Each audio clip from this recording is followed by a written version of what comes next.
If you need any Xbox or PlayStation codes or any cheap PC games, use the referral link in the description. It will take you over to g2a.com. They already have a discount on most of their goods, and if you use the code CHES at checkout, you can get yourself an extra 3% off as well. Hey guys, how's it going? Cheers back again and welcome to episode number 22 of the Wolfsburg career mode here on FIFA 16. We start with some training ground action as we normally tend to do, and some growth overall by by El Rondo. No, that was the activity he was doing. The youngsters, actually, like the regen youngsters, the youth players, actually seem to do really well on the gold activities, regardless of how low their rating is. So I've noticed that obviously when you get players like real life players that are kind of in the late 50s, early 60s, and mid to late 60s as well, they don't tend to do that well in the gold activities, kind of ever, in my experience at least.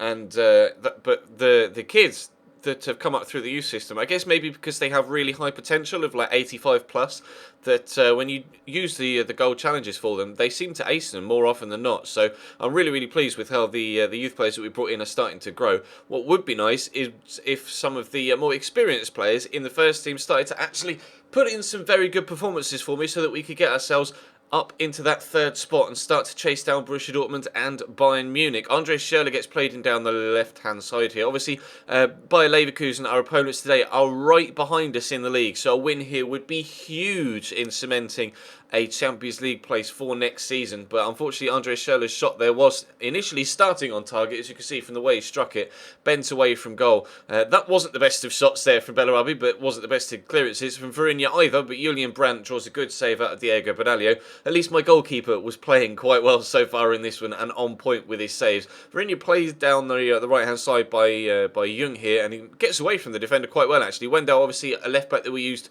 quite frequently last year in career mode. Obviously, the career mode road to glory, as well as actually using him on Football Manager as well.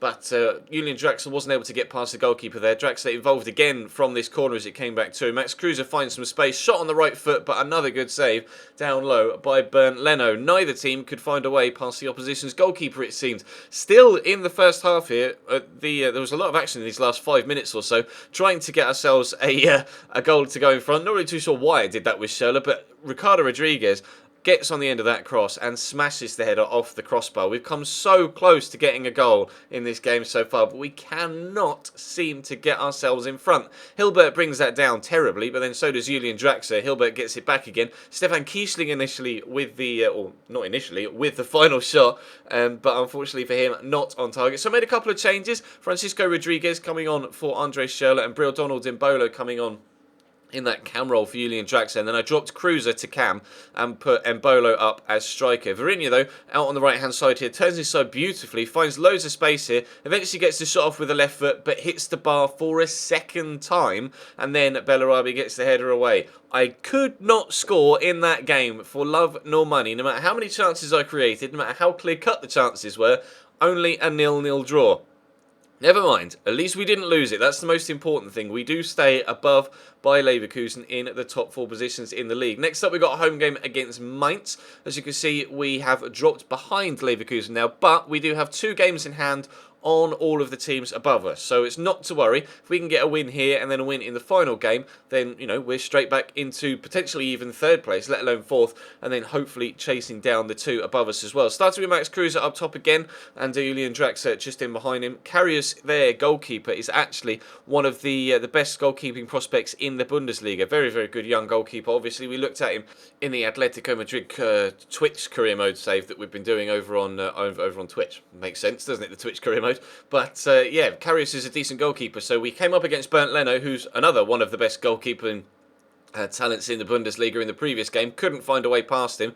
Could we find a way past Karius? It would help if I could actually pass to my own team. Fortunately, Benaglio on hand with a smart save again. That was a really awkward pass from the midfield. Really disappointed with that, to be completely honest. But that was the only chance of the first half. This was a very tight game. The last one was just chance after chance after chance for both sides. This one was quite the opposite. Luis Gustavo, though, cuts inside, draws a good save out of Karius. So I wanted to drill that hard and low, but he decided to try and scoop it up into the top corner, and obviously it was a simple save for the young German in between the sticks. Luis Gustavo is involved heavily again here, though, with Max Kruse. Gets the shot off, but it's well blocked by the defender.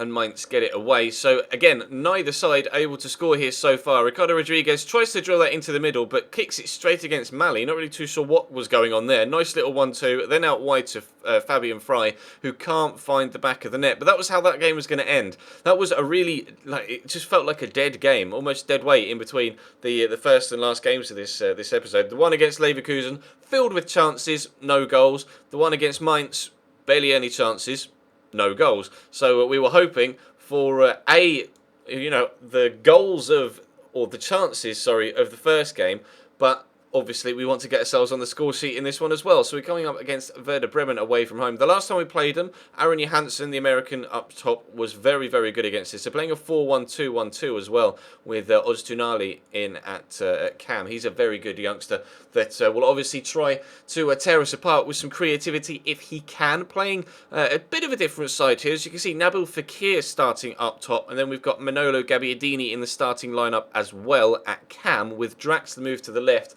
and Andre Schürrle flipped sides on the right-hand side of midfield now, just to see if that made a little bit of a difference, see if Fekir's extra pace up top could help us create the extra chances we needed to actually get ourselves on the score sheet today. It's one thing that we've always seemed to struggle with in this Wolfsburg career mode, is just getting the ball into the back of the net. Playing on the same difficulty as we are in the Chelsea career mode, on world class, and not necessarily creating any less chances than we do in the Chelsea career mode either. We just haven't had the luck in front of goal this year.